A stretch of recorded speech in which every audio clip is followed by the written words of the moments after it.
Datang di pembelajaran daring, kali ini kita akan membahas mengenai kaidah bahasa Indonesia dan pemakaian kata atau pemilihan kata yang biasa disebut dengan istilah diksi.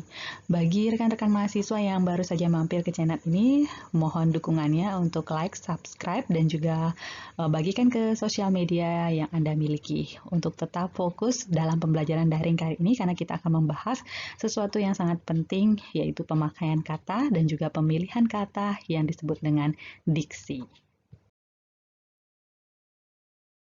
Kita mulai dengan yang pertama, yaitu poin kata dasar dan kata turunan. Nah, mungkin ini sudah tidak asing lagi ya untuk rekan-rekan mahasiswa di dalam pembelajaran bahasa Indonesia.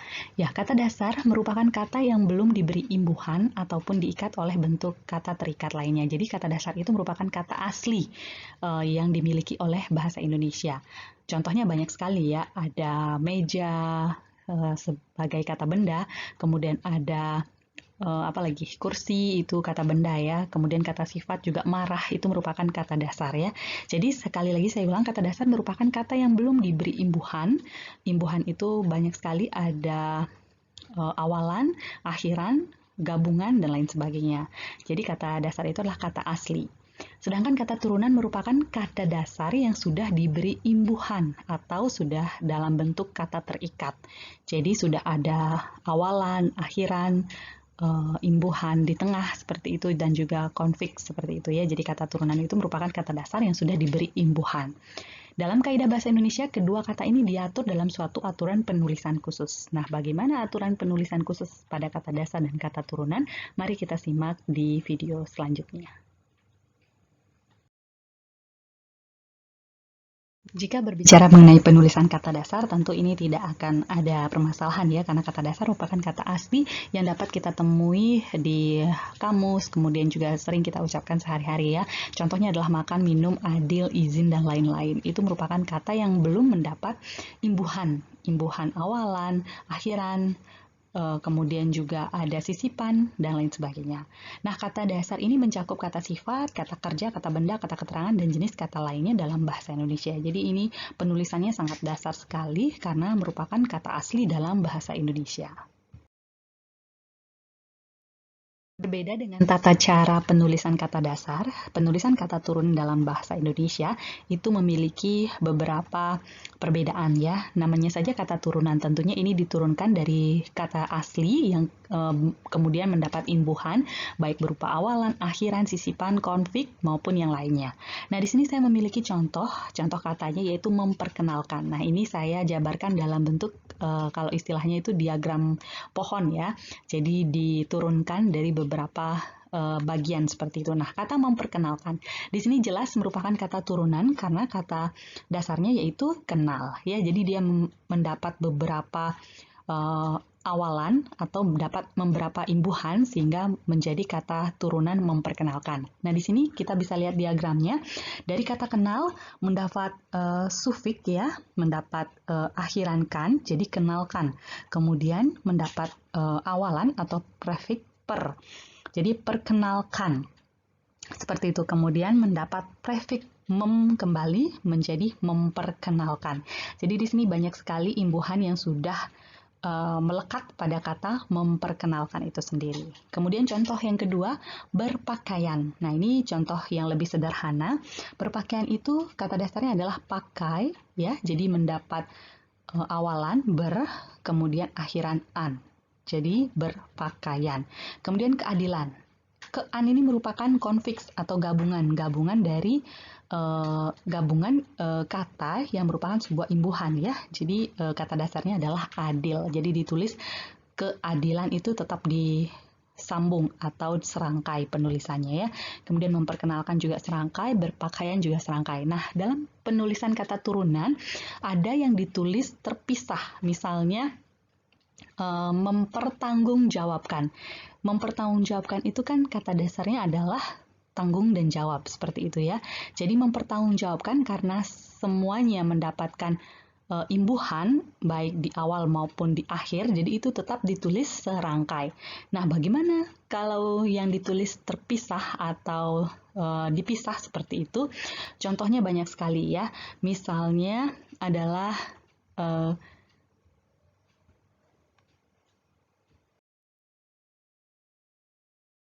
Yang ditulis terpisah yaitu misalnya adalah kata turunan dipertanggungjawabkan. Itu dipisah atau serangkai?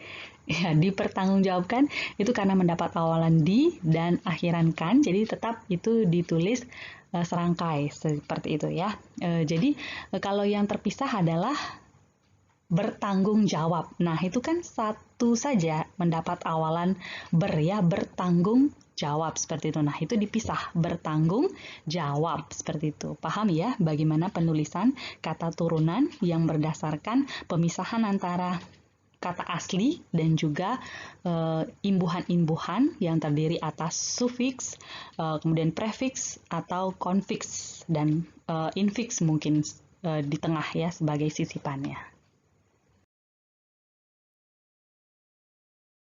Lanjutkan bagaimana penulisan kata ganti. Nah, kata ganti yaitu misalnya ku dan kau ditulis serangkai dengan kata yang mengikutinya. Misalnya bukuku, bukumu dan bukunya tersimpan di perpustakaan. Itu tentunya ditulis serangkai dengan kata yang mengikutinya. Jadi kata ganti ini biasanya kata ganti kepunyaan atau kata ganti orang. Jadi ditulis serangkai dengan kata yang mendahuluinya. Materi selanjutnya yaitu kata depan di, ke, dan dari. Nah, banyak sekali yang masih salah kaprah tentang penulisan kata depan di, ke, dan dari. Kata depan di, ke, dan dari ditulis terpisah dari kata yang mengikutinya, kecuali di dalam gabungan kata yang sudah lazim dianggap sebagai suatu kata, seperti kepada dan daripada. Nah, misalnya ini ya, kain itu terletak di dalam lemari. Ini ditulis terpisah ya, di sebagai keterangan tempat ya, di dalam lemari. Kemudian ia datang dari Surabaya kemarin. Nah, itu ditulis terpisah dari kata yang mengikutinya. Mari kita berangkat ke pasar. Nah, ini juga terpisah kecuali kata keluar. Itu ditulis serangkai dengan kata luar ya. Jadi keluar itu tetap serangkai. Seperti itu. Jadi jangan lagi salah menuliskan kata depan di, ke, dan dari. Kita beranjak pada penulisan partikel. Nah, ada yang masih menyebut lah, kah, dan pun itu merupakan kata. Tidak ya, lah, kah, dan pun itu merupakan partikel. Jadi penyebutannya lebih tepat ke adalah partikel. Partikel lah, kah, dan pun yang ditulis serangkai dengan kata yang mendahulunya. Misalnya, baca buku itu baik-baik. Bacalah buku itu baik-baik. Apakah yang tersirat dalam surat ini yang biasanya ditujukan untuk bertanya seperti itu ya. Apapun yang dimakannya, ia tetap kurus. Nah, dalam penulisan pun ini juga memiliki aturannya tersendiri. Ya, jadi kalau dia sebagai partikel, dia biasanya ditulis terpisah dari kata yang mendahulunya. Tetapi ada beberapa pun yang ditulis serangkai dengan kata yang mendahulunya. Jadi kita akan membahas itu pada slide berikutnya. Yang masih sangat disayangkan yaitu bagaimana mahasiswa masih keliru dalam penulisan di. Padahal ini adalah materi yang sangat sederhana tetapi masih banyak salah kaprah dituliskan. Nah, penulisan di itu ada yang dipisah, ada yang ditulis disambung dengan kata yang mengikutinya. Jadi di sini akan dibedakan bagaimana di ditulis sambung dan di ditulis terpisah. Di slide Anda sudah muncul ya bagaimana kategorinya. Disambung itu apabila di menunjukkan fungsi sebagai imbuhan. Imbuhan tadi ya bersifat berarti ya awalan. Kata di diikuti dengan pembentukan kata kerja pasif. Artinya penulisan di jenis ini dinilai tepat jika kata kerja pasif bisa diubah menjadi kata kerja aktif dengan imbuhan me. Contohnya di sini ditinggalkan. Jadi kita pasifkan seperti itu atau kita menjadikan aktif, misalnya bisa diubah menjadi meninggalkan. Ditulis bisa diubah menjadi menulis, diingat bisa diubah menjadi mengingat, seperti itu. Ini kategori di yang bisa ditulis disambung. Nah, kita beranjak ke di yang harusnya ditulis dipisah. Bagaimana kategorinya? Yang pertama, kata di menunjukkan fungsi sebagai kata depan. Ya, namanya juga kata depan, berarti harus dipisah dong dari kata belakangnya ya. Jadi, di menunjukkan fungsi sebagai kata depan itu harus dipisah penulisannya. Kata di diikuti dengan kata lain selain kata-kata pembentuk kata kerja pasif. Kata di jenis ini bisa diikuti dengan nama tempat, waktu, nama orang, penunjuk lokasi, dan lain sebagainya. Serta tidak bisa diubah menjadi kata kerja aktif. Contohnya, di sini. Kan tidak mungkin Anda mengubahnya menjadi menyini. Atau di siang hari, tidak bisa diubah menjadi menyiang hari. Di dirimu, tidak bisa diubah menjadi mendirimu. Seperti itu. Jadi, ini sudah jelas kategorinya. Pada saat bagaimana di ditulis terpisah dan di ditulis serangkai seperti itu atau disambung. Jadi banyak sekali nanti penulisan skripsi atau tugas akhir itu masih salah penulisan di. Jadi jangan sampai ketika Anda sudah mendapatkan materi ini masih salah menuliskan di. Misalnya di spanduk-spanduk atau di jalanan, saya banyak sekali melihat dijual, itu ditulis terpisah, padahal kan harusnya adalah disambung atau serangkai. Kemudian di atas yang menunjukkan kata tempat itu seharusnya dipisah tetapi ditulis serangkai seperti itu. Ya, jadi banyak yang salah kaprah terkait penulisan di mana harusnya disambung dan di mana harusnya dipisah. Selain penulisan di yang banyak sekali masih disalah kaprahkan oleh mahasiswa dalam penulisan TA maupun skripsi nanti, penulisan pun juga masih sering dikelirukan ya. Pun sering ditulis, sering salah ditulis, yaitu dengan menggabungkan apa yang seharusnya dipisah dan memisahkan apa yang seharusnya digabung seperti itu. Jadi banyak yang masih salah kaprah. Nah,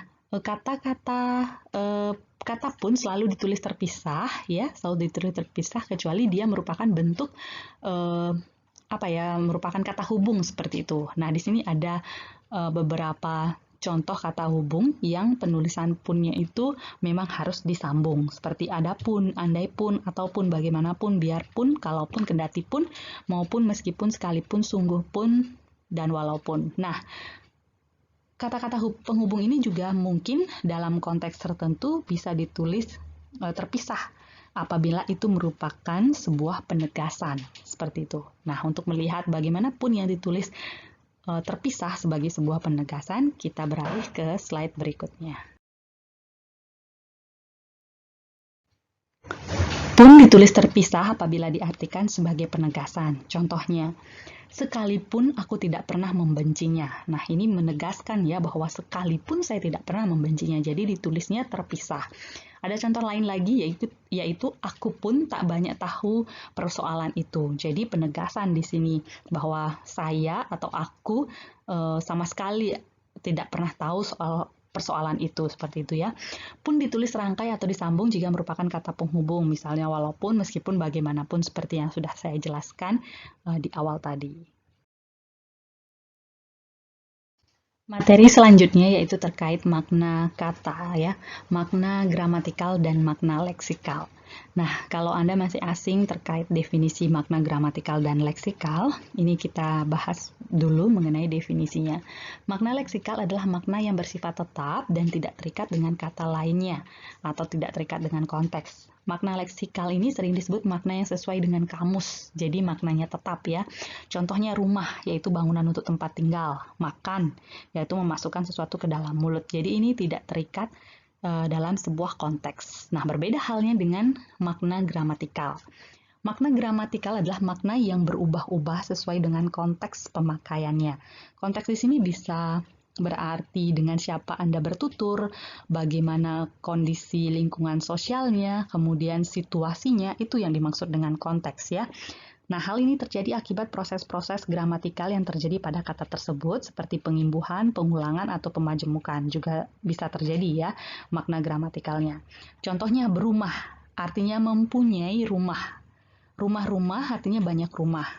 Kalau rumah sakit artinya rumah tempat merawat orang sakit. Jadi di sini ada beberapa kategori makna rumah. Ya, berdasarkan makna gramatikal ini nanti akan diturunkan kita kenal sebagai makna, ada yang namanya makna konotasi.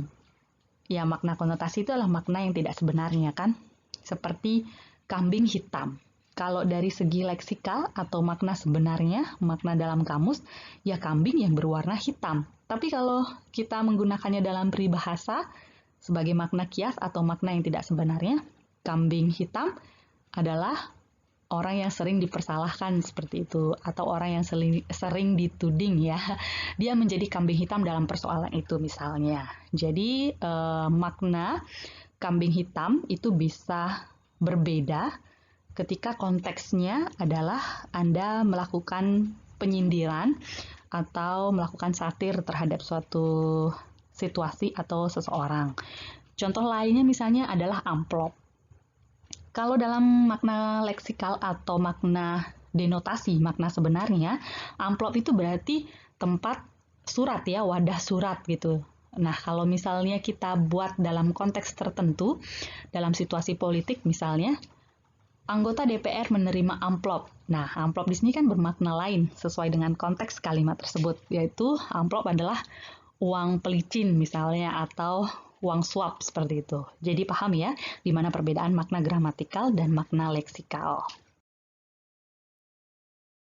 Dalam menumbuhkan sikap positif dalam penggunaan bahasa Indonesia, maka dibuatlah peraturan dan hukum tentang kebahasaan dan menjaga eksistensi bahasa Indonesia di negerinya sendiri. Yang pertama yaitu ada Undang-Undang 1945 Pasal 36, kemudian ada Pasal 40 Undang-Undang Nomor 24 Tahun 2009, kemudian Peraturan Presiden Nomor 16 Tahun 2010, dan peraturan yang terbaru yaitu Peraturan Presiden Nomor 63 Tahun 2019 yang diresmikan oleh Presiden Joko Widodo.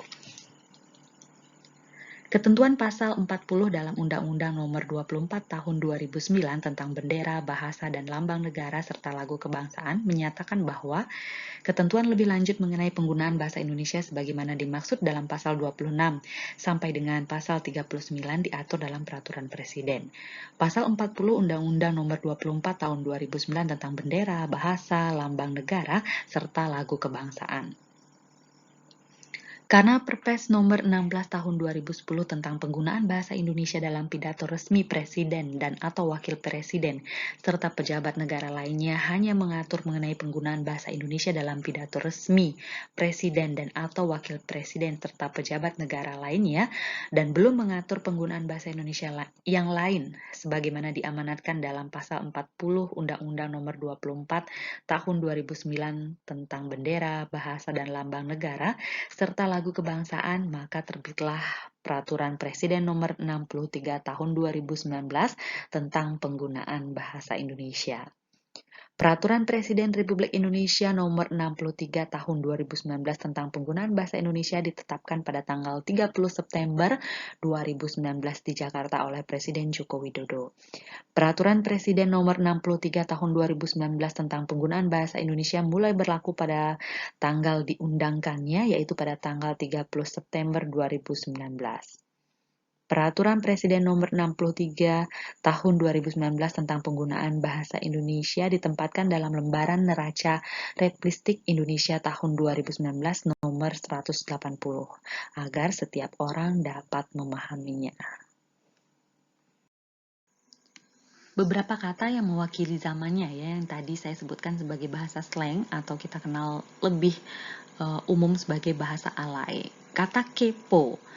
Ya, kepo mungkin sudah bertahan cukup lama ya.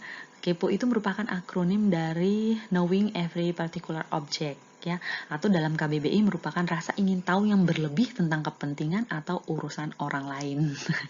Ya, jadi ini cukup familiar ya untuk mereka di generasi mungkin 2018 sudah mengenal ya, sampai hari ini masih digunakan gitu ya kata-kata kepo yang berarti rasa ingin tahu yang berlebih tentang kepentingan atau urusan orang lain. Dalam menumbuhkan sikap positif dalam penggunaan bahasa Indonesia, maka dibuatlah peraturan dan hukum tentang kebahasaan dan menjaga eksistensi bahasa Indonesia di negerinya sendiri. Yang pertama yaitu ada Undang-Undang 1945 Pasal 36, kemudian ada Pasal 40 Undang-Undang Nomor 24 Tahun 2009, kemudian Peraturan Presiden Nomor 16 Tahun 2010, dan peraturan yang terbaru yaitu Peraturan Presiden Nomor 63 Tahun 2019 yang diresmikan oleh Presiden Joko Widodo.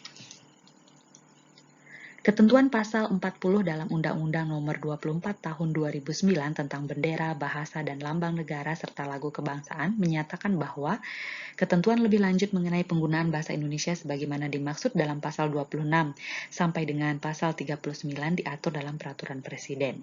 Pasal 40 Undang-Undang Nomor 24 Tahun 2009 tentang bendera, bahasa, lambang negara serta lagu kebangsaan. Karena Perpres Nomor 16 Tahun 2010 tentang penggunaan bahasa Indonesia dalam pidato resmi Presiden dan atau Wakil Presiden, serta pejabat negara lainnya hanya mengatur mengenai penggunaan bahasa Indonesia dalam pidato resmi Presiden dan atau Wakil Presiden serta pejabat negara lainnya, dan belum mengatur penggunaan bahasa Indonesia yang lain, sebagaimana diamanatkan dalam Pasal 40 Undang-Undang Nomor 24 Tahun 2009 tentang bendera, bahasa, dan lambang negara, serta lagu kebangsaan, maka terbitlah Peraturan Presiden Nomor 63 Tahun 2019 tentang penggunaan bahasa Indonesia. Peraturan Presiden Republik Indonesia Nomor 63 Tahun 2019 tentang penggunaan bahasa Indonesia ditetapkan pada tanggal 30 September 2019 di Jakarta oleh Presiden Joko Widodo. Peraturan Presiden Nomor 63 Tahun 2019 tentang penggunaan bahasa Indonesia mulai berlaku pada tanggal diundangkannya, yaitu pada tanggal 30 September 2019. Peraturan Presiden Nomor 63 Tahun 2019 tentang penggunaan bahasa Indonesia ditempatkan dalam lembaran neraca Retlistik Indonesia tahun 2019 nomor 180 agar setiap orang dapat memahaminya. Kata pansos, nah mungkin ini familiar, naik kembali kata ini ketika kasus Barbie Kumalasari ya, atau kasus artis-artis Telegram dan lainnya yang dinyatakan bahwa mereka-mereka ini pansos seperti itu ya. Pansos merupakan kata yang masih dipakai dan produktif sekali digunakan terutama di media sosial. Pansos merupakan singkatan dari kata panjat sosial, di mana merupakan sifat seseorang yang suka mencari pengakuan sosial lebih tinggi dari status sebenarnya. Nah, ini produktif sekali digunakan oleh remaja, digunakan oleh generasi milenial terutamanya dalam media sosial maupun di berbicara kesehariannya seperti itu. Kamu pansos ya, atau dia sedang pansos seperti itu. Panjat sosial. Mungkin ketika berkomunikasi dengan orang-orang tua seperti itu, mereka berpikir lagi apa sebenarnya arti kata pansos ya bagi mereka yang tidak mengikuti perkembangan bahasa atau perkembangan kata yang berbeda dari zaman remajanya terdahulu. Seperti biasa, sebagai ruang kreatif, ketika sudah menyimak sebuah materi, Anda harus juga berkreasi secara mandiri. Nah, saya menugaskan Anda untuk membuat kata-kata seperti contoh kepo dan pansos tadi ya. Kata-kata, namun kata-kata yang saya inginkan adalah yang sedang populer di tengah pandemi COVID-19 ini hingga tatanan era baru ya, dalam sebuah poster atau gambar yang menarik dengan ukuran sesuai dengan unggahan atau postingan dalam akun Instagram. Jadi dibuat foto seperti itu ya dengan berisikan seunik mungkin, sekreatif mungkin supaya bagus seperti itu ya. Nah, kata-kata ini berisikan katanya pastinya ya, maknanya, kemudian narasi di balik munculnya kata tersebut, serta kalau ada siapa tokoh yang pertama kali mengucapkannya. Contoh kata webinar gitu ya. Kapan sih kata ini mulai muncul atau mulai produktif digunakan, yaitu ketika ada seminar-seminar dalam bentuk web. Ya, belum masuk kamus ini saya cek ya. Kemudian dipopulerkan oleh lembaga-lembaga penyelenggara acara seminar di tengah pandemi. Nah, saya minta Anda menuliskan kata-kata ini minimal 3 kata dalam postingan Instagram dengan membuat poster atau gambar yang bisa diunggah nanti setelah saya setujui seperti itu ya. Selamat berkarya, selamat beraktivitas, dan jangan lupa untuk selalu kreatif, selalu cerdas, selalu mengedepankan karakter meski pendidikan sedang tidak baik-baik saja. Terima kasih. Tambahan, untuk informasi tugasnya, Anda bisa melihat kata-kata di bawah ini yang saya ambil dari postingan Kementerian Pendidikan dan Kebudayaan dan juga Badan Bahasa. Seperti ini ya contohnya. Jadi kata-kata yang memang populer pada saat pandemi COVID-19 juga sampai era tatanan baru tersebut. Jadi kalau misalnya ada yang belum masuk kamus, itu lebih baik. Jadi Anda cross-check atau cek lagi ke dalam KBBI apakah sudah masuk kamus atau belum kata-kata tersebut. Dan untuk penugasan ini nanti Anda bisa unggah tugas poster atau unggahan ini ke dalam e-learning yang sudah nanti saya siapkan seperti itu. Jadi minimal Anda membuat tiga kata yang berbeda, boleh desainnya sama atau desainnya berbeda juga boleh, minimal 3 ya. Jadi kalau mau lebih silahkan boleh. Kalau bisa Anda untuk membuat kata-katanya yang terkait dengan pendidikan. Misalnya adalah pembelajaran daring seperti itu kan masih daring itu masih populer ketika COVID-19 sampai era tatanan baru. Jadi selamat berkarya, semoga semua bisa memahami tugasnya dengan baik dan ingat bahwa harus originalitas karya Anda sendiri, tidak mengambil dari internet, tidak mengambil dari pihak lain secara tidak bertanggung jawab seperti itu. Terima kasih dan semoga materi ini tentang pemakaian kata ini bisa mewakili kata-kata yang populer pada zamannya dan juga kata-kata yang bisa populer di era pandemi COVID-19 ini bisa menjadi bisa menjadi sebuah referensi baru untuk Anda dan kamus baru di tengah pandemi COVID-19. Selamat berkarya.